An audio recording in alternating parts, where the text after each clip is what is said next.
há alguns dias, eu não lembro exatamente quantos dias, mas não tem muito tempo não, eu recebi uma mensagem de uma pessoa aqui da igreja, de uma mulher. Aliás, coloca para mim no telão aqui, por favor, o meu número, coloca para mim. Todo mundo da igreja tem o meu número. Quem quiser falar comigo, com a pastora, nós somos os teus pastores. Pode ligar, tem hora que não vai dar conta de atender por causa de reunião, muita coisa, mas manda uma mensagem primeiro, tá bom? Pode salvar, meu número tá lá, ó, meu número pessoal, viu gente? Não é robô, não é o secretário não, sou eu. Aquele lá é o meu número pessoal, meu Instagram, tá bom? E ali da pastora Jordana, ó, é o nosso número pessoal. Eu só peço assim, paciência, né, quando mandar uma mensagem, porque a gente recebe muitas, a gente vai responder, na medida do possível a gente vai responder, se precisar marcar um atendimento, se precisar de uma oração, se precisar de alguma coisa, estiver dentro do nosso possível, a gente vai fazer, tá bom? Então, obrigado meu amor, eu recebi uma mensagem, pode deixar aí um minutinho, eu recebi uma mensagem de uma pessoa aqui da igreja, e ela mandou uma mensagem dizendo assim: pastor Rodrigo, eu queria uma direção do senhor, eu queria um conselho. Eu disse: qual? O que o senhor acha de eu fazer concurso público? Eu estou pensando em prestar concurso para passar era um negócio grande assim, um cargo público alto. E eu disse: isso é ótimo, vai para cima, isso é coisa boa, estuda, vai para cima. Aí tá bom, deu o conselho, ela falou: muito obrigado, então era isso que eu precisava ouvir, ok. Passou os dias, essa pessoa chegou em mim, essa semana, e ela disse: pastor, obrigado pelo conselho, estou me preparando, comecei a estudar para o concurso, só que eu queria contar para o senhor o seguinte, eu começo a trabalhar muito cedo, 7 horas da manhã, e eu trabalho até quase 6 da tarde, quase 11 horas de trabalho, todo dia. Chega de noite, às vezes eu tenho culto, às vezes eu tenho célula, às vezes eu tenho serviço em casa, às vezes eu tenho muita coisa fora de casa, mas olha o que ela falou para mim: eu comecei a estudar 4 horas da manhã, eu estou levantando todas as madrugadas, às 4 horas da manhã, e eu estou estudando até mais ou menos 6:30 da manhã. Irmãos, aquilo, na hora que ela falou para mim, o Espírito Santo me deu uma palavra, na hora, e essa palavra eu quero transbordar na sua vida aqui hoje. Olhe para mim, olhe para cá. Qual foi a palavra que o Espírito Santo me deu? Deus me disse assim: ela vai passar, ela vai conseguir o objetivo dela, ela vai dar o testemunho da vitória, da conquista, ela vai dar o testemunho dessa grande conquista na vida dela. Só que, olha o que Deus falou comigo, só que antes dela ter um testemunho de vitória e milagre, ela já tem um testemunho de sacrifício. Levanta a cabeça e escuta aqui. Olha o que o Espírito Santo falou comigo. Antes dela ter um testemunho de conquista, de milagre, de vitória, de sucesso, ela já tem um testemunho de sacrifício. Aí Deus falou assim comigo e mandou eu falar com você hoje: fala para a minha igreja, que antes deles contarem o testemunho da conquista e do sucesso, eles precisam contar o testemunho do sacrifício. Levanta bem alta a sua mão e fala: antes de contar o testemunho do sucesso, eu preciso contar o testemunho de sacrifício. Quem está entendendo e recebendo essa palavra? Está ligado, igreja? Então aplaude, adora e glorifique o nome do Senhor. Eu queria que você falasse isso para quem está do lado. Fala: antes do testemunho de milagre, tem que ter o testemunho de sacrifício. Fala assim comigo: antes do testemunho de sucesso, tem que ter o testemunho de sacrifício. O que nessa vida vem de mão beijada para nós? O que nessa vida vem de graça para nós? Nada. Tudo na vida é conquistado com muito Tudo na vida é conquistado com muito. Olhe para mim, eu escutei aquele corredor, aquele velocista da Jamaica, Usain Bolt. Eu não sei se ele ainda é o mais veloz do mundo, mas ele corre 100 metros em menos de 10 segundos, e no dia que ele ganhou a medalha olímpica, a medalha de ouro, ele disse assim: vocês me viram correr 10 segundos, só que vocês não me viram correr por 4 anos, 8 horas por dia.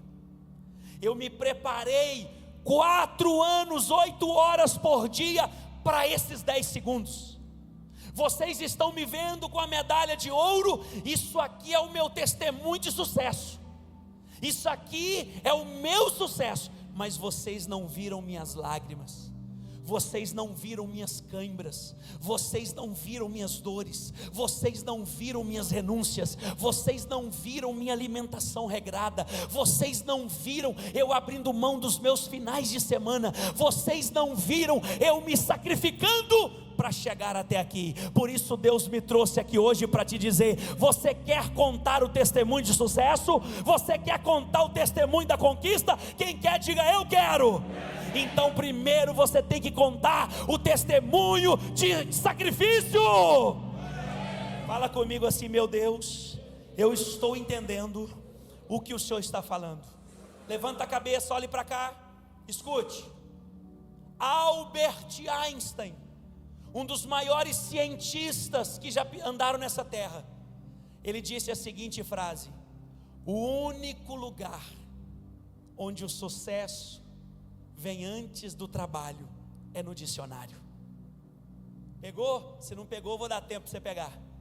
O único lugar onde o sucesso vem antes do trabalho é no dicionário. Você entendeu? Porque o S vem antes do T no dicionário. É o único lugar que o sucesso vem antes do trabalho.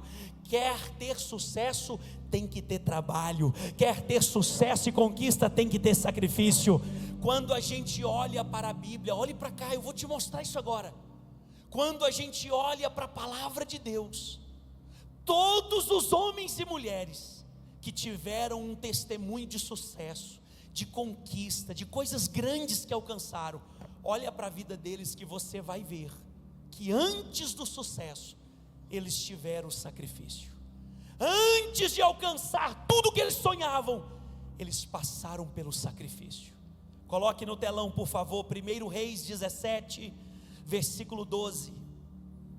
Olha o que a palavra de Deus diz. Porém ela respondeu para o profeta: tão certo como vive o Senhor teu Deus, nada tenho cozido, não tenho nada, há somente um punhado de farinha numa panela e um pouco de azeite numa botija. E vês aqui, apanhei 2 cavacos, 2 pedacinhos de lenha, e eu vou preparar esse resto de comida para mim e para o meu filho. Nós vamos comê-lo-emos e depois nós vamos morrer. Você sabe o que ela está falando para o profeta?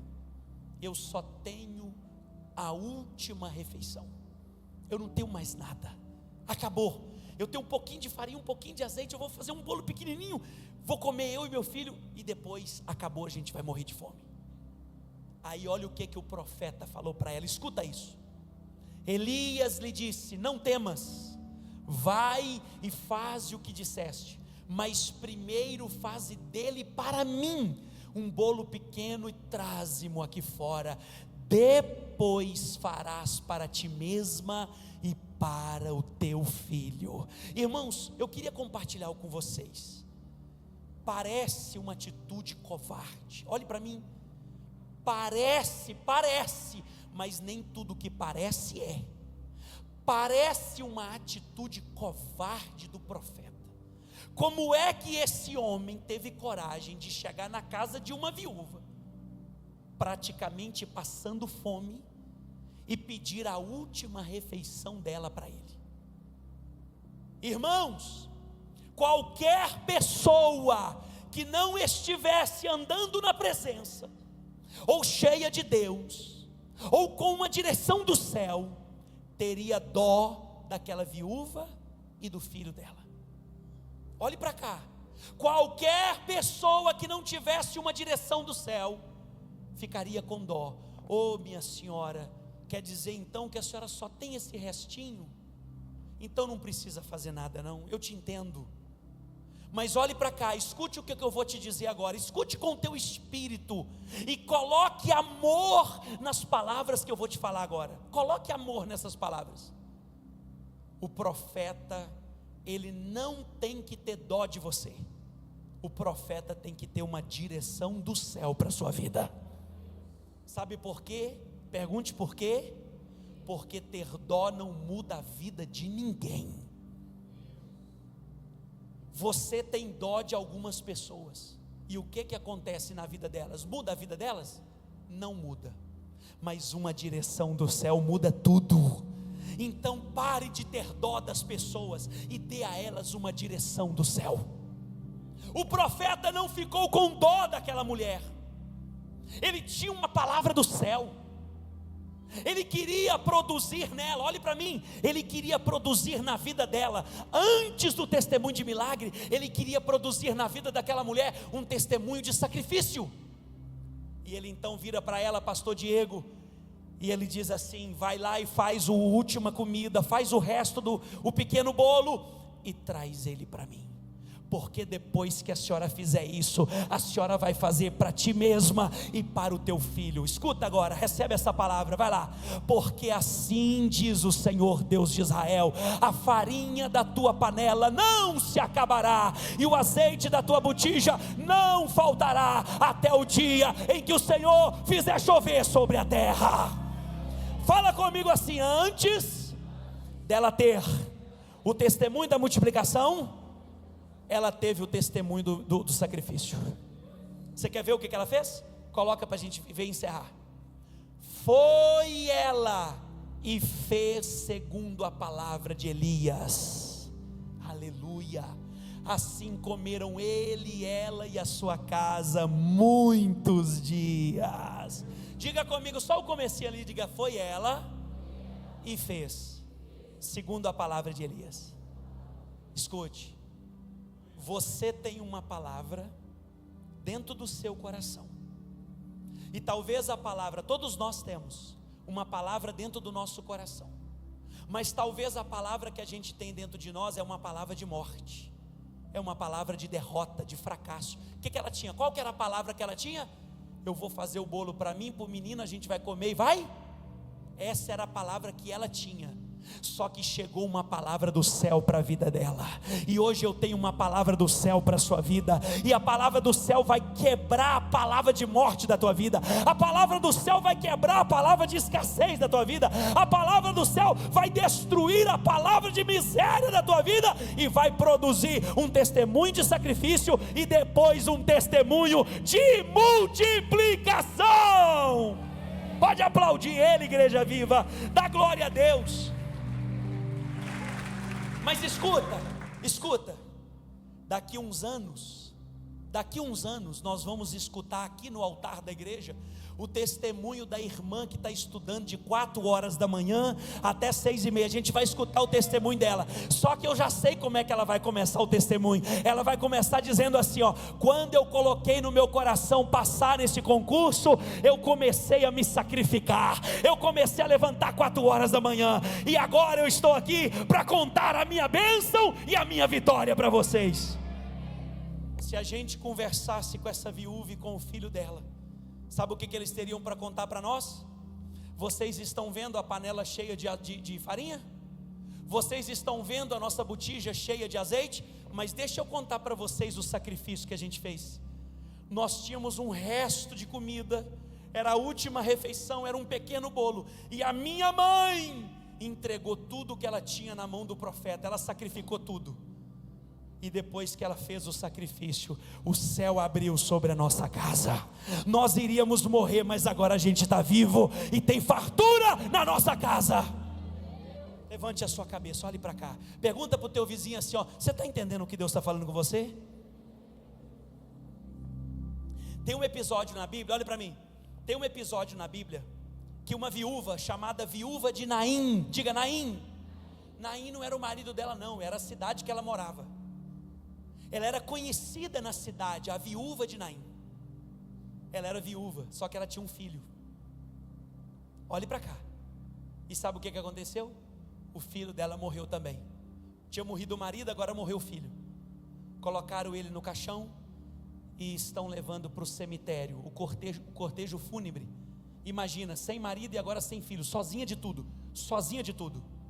No meio do caminho, Jesus interrompeu o cortejo fúnebre e ressuscitou o filho dela. Aqui, você sabe o que me chama a atenção na Bíblia? Ela não pediu para Jesus fazer isso. Ela não foi atrás de Jesus para ele fazer isso. Não. Pergunta para mim, por que ele fez? Sabe por quê? Porque dizem os teólogos, os historiadores, que essa viúva de Naim, que Jesus ressuscitou o filho dela no meio do cortejo, no caminho para o cemitério, é a mesma viúva que o dia que Jesus estava lá no templo, assentado ao lado do gasofilácio, ela chegou com 2 pequenas moedas e lançou no gasofilácio. Era tudo que ela tinha. E aí Jesus levantou e disse: em verdade vos digo, essa mulher deu mais do que todo mundo, porque todos deram resto e sobra, mas ela deu todo o seu sustento. Olhe para cá. Alguém diz assim: mas viúva de Naim, ele ressuscitou o seu filho, que milagre, que coisa extraordinária. Aí eu estou vendo ela dizer assim, ó, eu tô conseguindo imaginar ela dizendo assim: mas você não sabe o que eu fiz antes.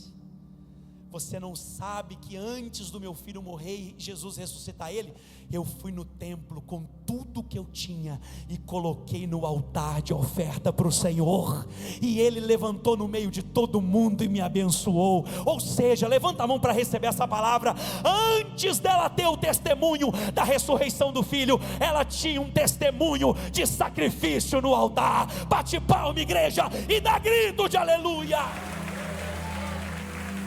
Olhe para mim. Converse com pessoas bem-sucedidas, empresários, homens e mulheres de negócios. Converse com pessoas que têm sucesso na vida e pergunta para elas como é que foi, o que ela fez para chegar onde ela chegou. E elas vão começar a te contar os sacrifícios. Elas vão começar a te contar as renúncias. Elas vão começar a te contar as entregas. Elas vão começar a te contar as lágrimas. Elas vão começar a te contar o que é que elas tiveram que passar para chegar onde elas chegaram. Deus mandou eu te dizer uma palavra aqui hoje. Nós só chegaremos ao sucesso se a gente estiver disposto a passar pelo sacrifício. Ei, hoje tem igrejas no mundo todo, gente adorando a Deus, homens e mulheres transformados pelo Espírito Santo, servos de Jesus. Tem algum servo de Jesus aqui? Deixa eu ver. Tem muitas igrejas em Pará de Minas, em Minas Gerais, no Brasil e no mundo todo, milhões e milhões e milhões de cristãos adorando.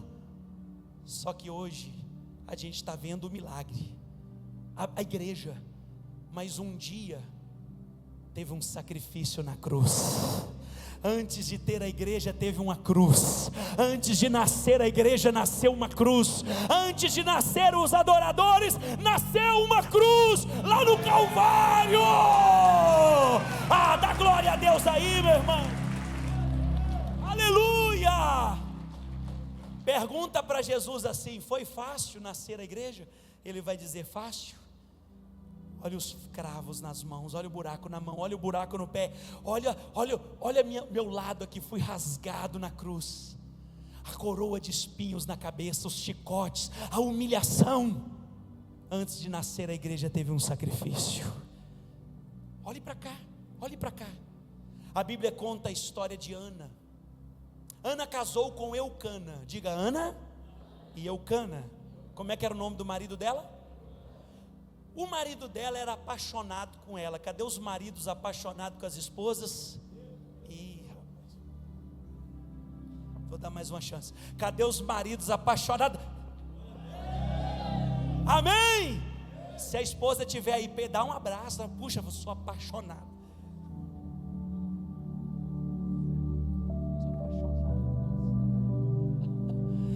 a sua chance, irmão. Planta. Olhe para cá.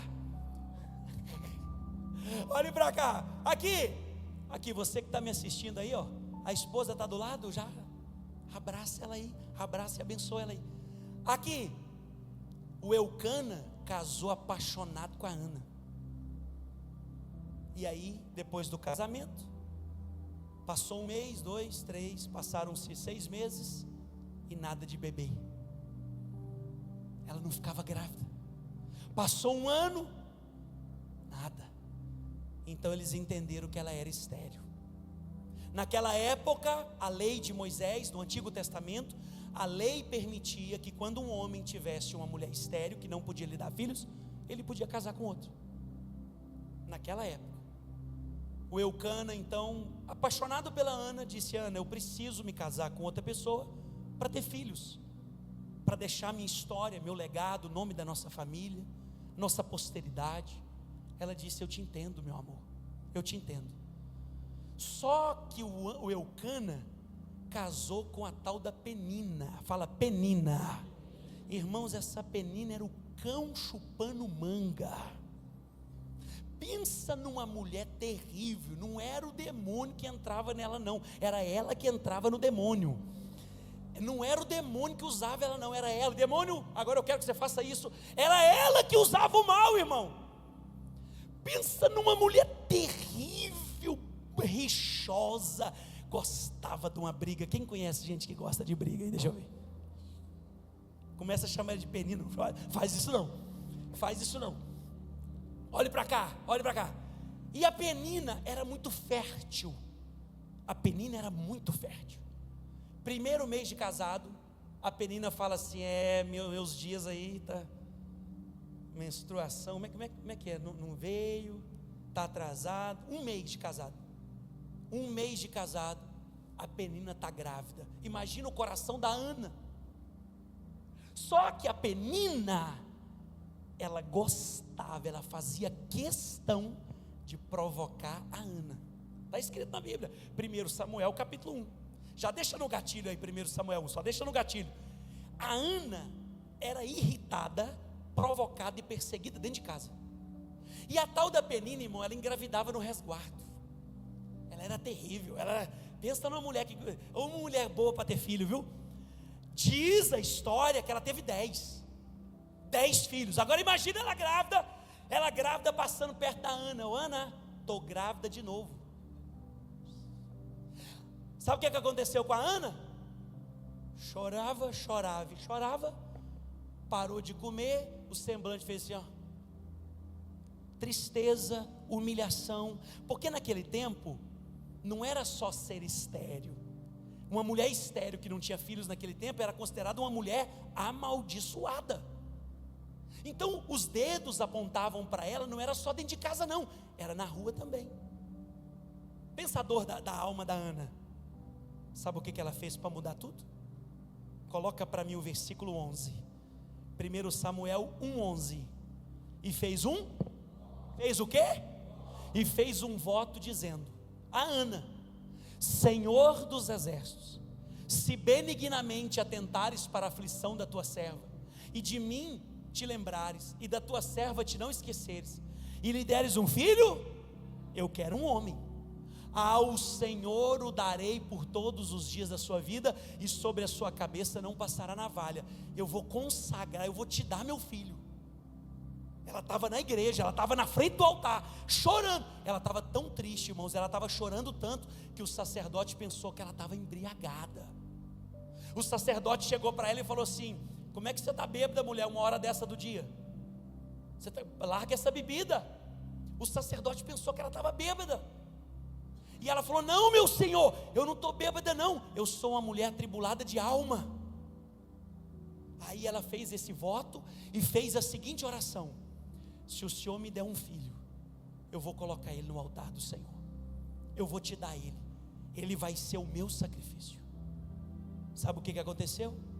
A Bíblia diz que ela foi embora para casa, e poucos dias depois ela ficou grávida de Eucana. Diga glória a Deus. Escuta. Eu queria ir 5 crianças, vem cá, garotinho, vem cá. Olha o medo que eles têm. Eles já fazem assim, vem cá, 5 crianças, vem cá, 5 criancinhas aqui, vem cá, me ajuda aí os professores, me ajuda aí os líderes, diáconos, me ajuda aí, vem cá, pastora Jordana, vem cá, 5 crianças, vem cá, isso, vem cá, 5, está faltando 2, vem cá, está faltando 1, vem cá, mais 1, isso, já deu, obrigado, só 5, vem cá, deu 5, deu 6, né? Ih, rapaz, como é que nós vamos fazer aqui, hein? Você está grandão demais, vai lá. Vem cá, Ana. No meio desse, segura na mão dele, segura. Olhe para cá. A Ana foi embora, ficou grávida de Samuel, mas Samuel era o sacrifício do altar, e ela entregou o Samuel no altar. Aí alguém vai dizer assim: mas não, o que adiantou? Ela ficou grávida e teve que dar o Samuel no altar. Não, irmão, depois do Samuel, Deus deu a ela mais 5 filhos. Vai lá, Ana, anda com eles aí para todo mundo ver. Segura na mão do seu amiguinho aí, vai lá, segura na mão aí, pastora, orienta os filhos aí, pastora. Isso, vem para cá, Ana, a igreja da glória, a igreja diga aleluia.